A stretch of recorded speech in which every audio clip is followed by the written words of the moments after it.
नमस्कार दोस्तों, vision with आलोक में आप सभी का बहुत बहुत स्वागत है। दोस्तों, अगर आप इस चैनल पे न्यू व्यूवर्स हैं और चैनल को अगर सब्सक्राइब नहीं किया है तो तुरंत सब्सक्राइब कर लें और इसके साथ लाइक कमेंट शेयर भी कर दें। और अगर आप हमारे पुराने व्यूवर्स हैं, पुराने विद्यार्थी हैं, तो इस चैनल पर कमेंट्स, लाइक और शेयर ज़रूर कर दें, क्योंकि दोस्तों हम इतनी मेहनत से इस क्लास को पढ़ा रहे हैं। अगर आप लाइक करते हैं, कमेंट्स करते हैं तो हमारे लिए दोगुनी उत्साह के साथ हम आपको मार्गदर्शन कर सकते हैं, आपको पढ़ा सकते हैं। तो इसलिए यह कार्य अवश्य करिए, बहुत आसान, बहुत सरल कार्य है। तो दोस्तों, टॉपिक को अगर देखते हैं तो हम राजनीतिक सिद्धांत के अंतर्गत संप्रभुता का अध्ययन कर रहे हैं, जिसमें हमने 2 टॉपिक कवर कर रखा है। संप्रभुता का अर्थ, विशेषता, उसके लक्षण, संप्रभुता के संदर्भ में प्रमुख कथन, और दूसरा जो टॉपिक था वो संप्रभुता के रूप का था, जिसमें हम लोगों ने वास्तविक संप्रभुता, औपचारिक संप्रभुता और साथ ही राजनीतिक और विधिक संप्रभुता के बारे में पढ़ा था। और आज की क्लास में हम लोग संप्रभुता के रूप के अंतर्गत उसी क्लास को, सेकेंड क्लास को कंटिन्यू करते हुए राजनीतिक संप्रभुता, लौकिक संप्रभुता क्या है और इसमें अंतर क्या है पढ़ेंगे। इसके साथ साथ विधि सम्मत संप्रभुता और तथ्य सम्मत संप्रभुता क्या है और इन दोनों में क्या अंतर है, इसके बारे में पढ़ेंगे। दोस्तों, राजनीतिक संप्रभुता और लौकिक संप्रभुता की बात करें तो इन दोनों में अंतर सिर्फ अप्रत्यक्ष लोकतंत्र में दिखाई देता है। अप्रत्यक्ष लोकतंत्र जैसे भारत, जहाँ पर डेमोक्रेसी इनडायरेक्ट रूप में है, जैसे भारत में जो प्रधानमंत्री चुने जाते हैं, जो कार्यपालिका प्रमुख चुने जाते हैं, वो डायरेक्ट नहीं चुने जाते हैं, वह जनता द्वारा चुने जाते हैं और फिर उन्हीं में से मंत्रिपरिषद या मंत्रिमंडल का चुनाव होता है। जैसे हम सांसद का चुनाव करते हैं, सांसद को चुनते हैं और सांसद लोग, एक संसदीय बोर्ड होता है, वो लोग मिलके संसदीय दल के नेता या प्रधानमंत्री का चुनाव करते हैं और प्रधानमंत्री अपने मंत्रिपरिषद का निर्माण करता है और इस विषय में राष्ट्रपति का मार्गदर्शन प्राप्त करता है। तो दोस्तों, इस तरह से अप्रत्यक्ष लोकतंत्र में राजनीतिक संप्रभुता और लौकिक संप्रभुता में अंतर दिखाई देता है। सिर्फ अप्रत्यक्ष लोकतंत्र में, वहाँ पर राजनीतिक संप्रभुता, वहाँ पर मतलब अप्रत्यक्ष लोकतंत्र में राजनीतिक संप्रभुता कहाँ निवास करती है? चुने गए प्रतिनिधि में। जो चुने गए प्रतिनिधि होते हैं उन्हीं में राजनीतिक संप्रभुता निवास करती है। वहीं पर दोस्तों, लौकिक संप्रभुता जो होती है वह जनता में निवास करती है। कहाँ पर? अप्रत्यक्ष लोकतंत्र में। अप्रत्यक्ष लोकतंत्र में राजनीतिक संप्रभुता चुने गए प्रतिनिधि में, जबकि लौकिक संप्रभुता जनता में निवास करती है दोस्तों। और दोस्तों, प्रत्यक्ष लोकतंत्र में जहाँ डायरेक्ट डेमोक्रेसी होता है, वहाँ पर यह अंतर नहीं होता है। प्रत्यक्ष लोकतंत्र में यह अंतर नहीं होता है। यह अंतर मतलब राजनीतिक संप्रभुता और लौकिक संप्रभुता में अंतर नहीं होता है। दोनों संप्रभुता कहाँ निवास करती है? जनता में निवास करती है। जनता में निवास करती है। जैसे आप स्विट्जरलैंड में देखते हैं, स्विट्जरलैंड में प्रत्यक्ष लोकतंत्र है और स्विट्जरलैंड में लौकिक संप्रभुता और राजनीतिक संप्रभुता दोनों जनता में निवास करती है। एक ग्राउंड पे खड़े होकर हाथ खड़ा कर देने पे वहाँ पे स्विट्जरलैंड में कानून बन जाता है। तो इसलिए वहाँ राजनीतिक संप्रभुता भी जनता में है और लौकिक संप्रभुता भी जनता में ही है। दोस्तों, रूसो एक ऐसा विचारक है, रूसो एक ऐसा विचारक है जिसने लाक के राजनीतिक संप्रभुता को आधार बनाकर रूसो एक ऐसा विचारक है जो जॉन लॉक के राजनीतिक संप्रभुता, देखिए दोस्तों, राजनीतिक संप्रभुता के जनक जॉन लॉक। रूसो ऐसा विचारक है लॉक के राजनीतिक संप्रभुता को आधार बनाकर लौकिक संप्रभुता सिद्धांत का विकास किया। किसने? रूसो ने लौकिक संप्रभुता सिद्धांत का विकास किया लॉक के राजनीतिक संप्रभुता को आधार बनाकर। अब दोस्तों, रूसो की एक प्रसिद्ध किताब है सोशल कॉन्ट्रैक्ट या सामाजिक संविदा, सामाजिक समझौता। इसमें कहा गया है कि जनता अंतिम और सर्वोच्च शक्ति की स्वामिनी है। जनता अंतिम और सर्वोच्च शक्ति की स्वामिनी है, यह कथन रूसो ने कहा सोशल कॉन्ट्रैक्ट में।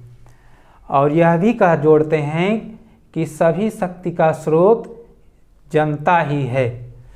तो दोस्तों, महत्वपूर्ण कथन है, जनता अंतिम व सर्वोच्च शक्ति की स्वामिनी है और सभी शक्तियों का स्रोत जनता ही है। रूसो आगे फिर लिखते हैं कि जनता की आवाज़ ईश्वर की आवाज़ है। कई बार दोस्तों दोहरा चुका हूँ कि आपकी आवाज़ ईश्वर की आवाज़ है, जनता की आवाज़ ईश्वर की आवाज़ है। यह कथन रूसो महोदय का है।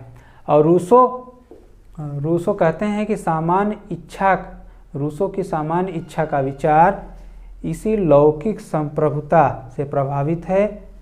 और दोस्तों, रूसो एक ऐसा विचारक है जो फ्रांसीसी क्रांति का प्रेरणा स्रोत भी बना। रूसो की सामान्य इच्छा का विचार लौकिक संप्रभुता पर आधारित है।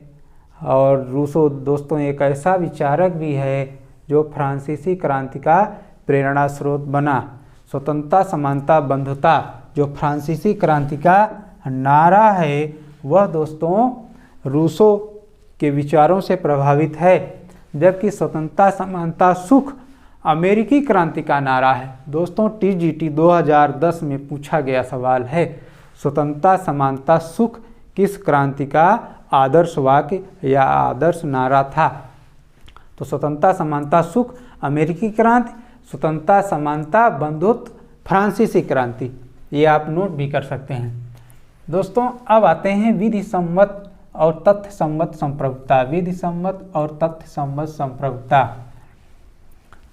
ऑस्टिन प्रथम विचारक हैं, जॉन ऑस्टिन प्रथम विचारक हैं, प्रथम व्यक्ति हैं जो दोनों में अंतर नहीं मानते हैं। दोनों मतलब विधि सम्मत और तथ्य सम्मत दोनों में अंतर नहीं मानने वाले व्यक्ति कौन हैं? जॉन ऑस्टिन हैं।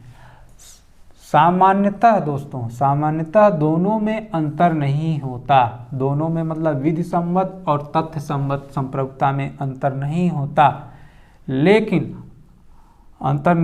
लेकिन अलग अलग दिखाई नहीं देते। लेकिन युद्ध, क्रांति व उथल पुथल में अलग अलग दिखते हैं। कब? जब युद्ध होता है, क्रांति होती है, उथल पुथल होता है, तो अलग अलग दिखते हैं। विधि सम्मत संप्रभुता क्या है, आइए देखते हैं। किसी देश में वैधानिक रूप से मान्य सत्ता जो उस देश में शासन करती है, किसी देश में वैधानिक रूप से मान्य सत्ता या सरकार जो उस देश में शासन करती है और जिसकी इच्छा का पालन वहाँ के नागरिक करते हैं, जिसकी इच्छा का पालन वहाँ के नागरिक करते हैं, विधि सम्मत संप्रभुता। जबकि तथ्य सम्मत संप्रभुता विधि सम्मत संप्रभुता के पीछे रहती है। तथ्य सम्मत संप्रभुता कहाँ रहती है? विधि सम्मत संप्रभुता के पीछे रहती है। वही उस देश की वास्तविक संप्रभुता होती है। कौन? तथ्य सम्मत संप्रभुता। तथ्य सम्मत संप्रभुता विधि सम्मत संप्रभुता के पीछे रहती है और वही उस देश की वास्तविक संप्रभुता होती है। वही उस देश की वास्तविक संप्रभुता होती है जिसके आदेशों का पालन होता है, जिसके आदेशों का पालन होता है किंतु व्यवहार में वह दिखाई नहीं देती है। कौन दिखाई नहीं देती? तथ्य सम्मत संप्रभुता। यह विधि सम्मत संप्रभुता के पीछे होती है, वही उस देश की वास्तविक संप्रभुता भी होती है जिसके आदेशों का पालन होता है, लेकिन दोस्तों वह व्यवहार में दिखाई नहीं देती है। तो ऐसा है तथ्य सम्मत संप्रभुता। और टीजीटी 2009 में सवाल पूछा गया दोस्तों कि भारतीय संविधान के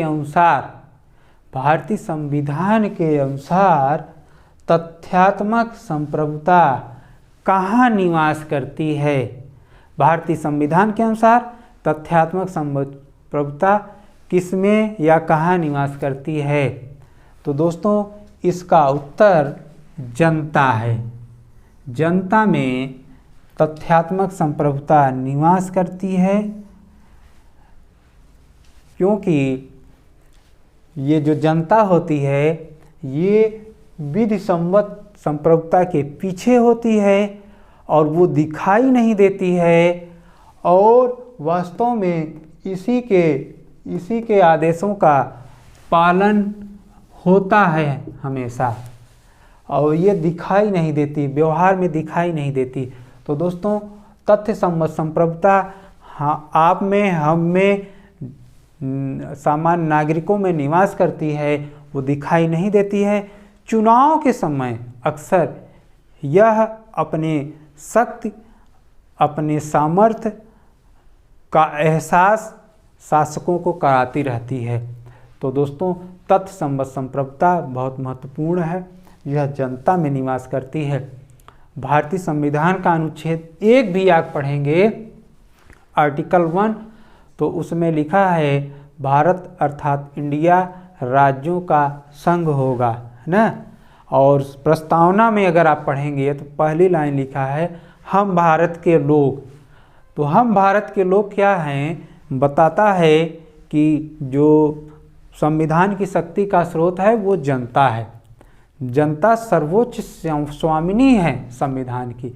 तो इस तरह से दोस्तों जनता जो है सर्वोच्च है, जनता श्रेष्ठ है, वह तथ्यात्मक संप्रभुता जनता में ही निहित है। और इस तरह से हमने संप्रभुता के रूप स्वरूप को समझने का प्रयास किया। अब अगली कक्षा जो हमारी होगी वह संप्रभुता की आलोचना और बहुलवाद, ये नया टॉपिक मैं लेकर आऊँगा।